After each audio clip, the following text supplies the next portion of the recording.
Mathew chapter 27. Judas hangs himself. Early in the morning, all the chief priests and the elders of the people came to the decision to put Jesus to death. They bound him, led him away, and handed him over to Pilate, the governor. When Judas, who had betrayed him, saw that Jesus was condemned, he was seized with remorse and returned the 30 silver coins to the chief priest and the elders. "I have sinned," he said, "for I have betrayed innocent blood." "What is that to us?" they replied. "That is your responsibility." So Judas threw the money into the temple and left. Then he went away and hanged himself. The chief priest picked up the coins and said, "It is against the law to put this into the treasury, since it is blood money." So they decided to use the money to buy the potter's field as a burial place for the foreigners. That's why it has been called the field of blood to this day. Then what was spoken by Jeremiah the prophet was fulfilled. They took the 30 coins, the price set on him by the people of Israel, and they used them to buy the potter's field, as the Lord commanded me. Jesus before Pilate. Meanwhile, Jesus stood before the governor, and the governor asked him, "Are you the king of Jews?" "Yes, it is as you say," Jesus replied. When he was accused by the chief priest and the elders, he gave no answer. The Pilate asked him, "Don't you hear the testimony they are bringing against you?" But Jesus made no reply, not even to a single charge, to the great amazement of the governor. Now it was the governor's custom at the feast to release a prisoner chosen by the crowd. At that time they heard a notorious prisoner called Barabbas. So when the crowd had gathered, Pilate asked them, "Which one do you want me to release to you, Barabbas or Jesus, who is called Christ?" For he knew it was out of envy that they had handed Jesus over to him.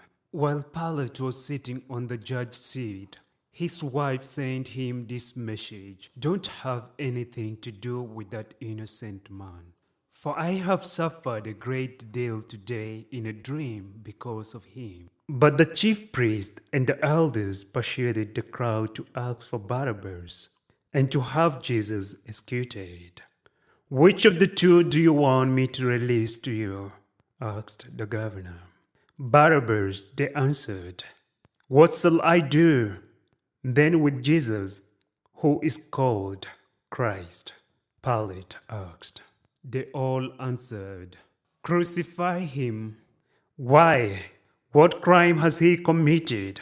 asked Pilate. But they shouted all the louder, "Crucify him!"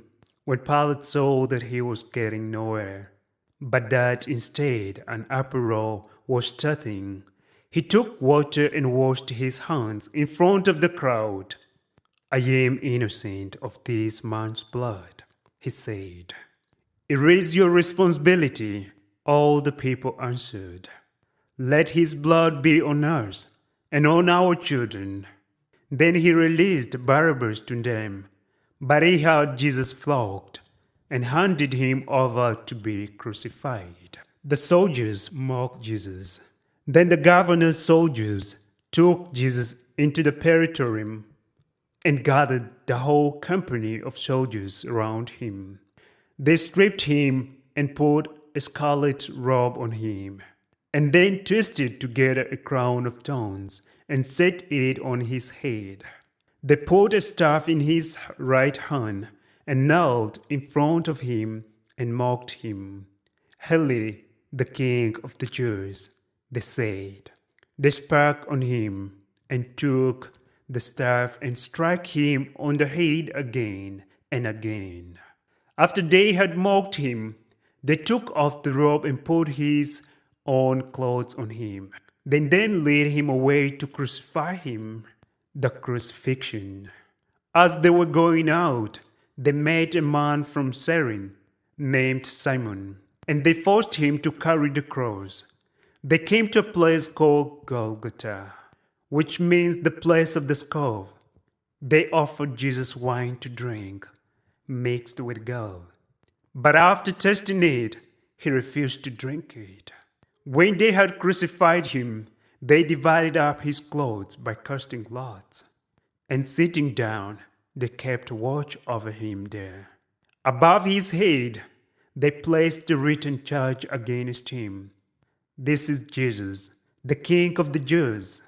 2 robbers were crucified with him, one on his right hand and one on his left. Those who passed by hurled insults at him, shaking their heads and saying, "You who are going to destroy the temple and build it in 3 days, save yourselves. Come down from the cross if you're the Son of God." In the same way, the chief priests, the teachers of the law, and the elders mocked him. He saved others, they said, but he can't save himself.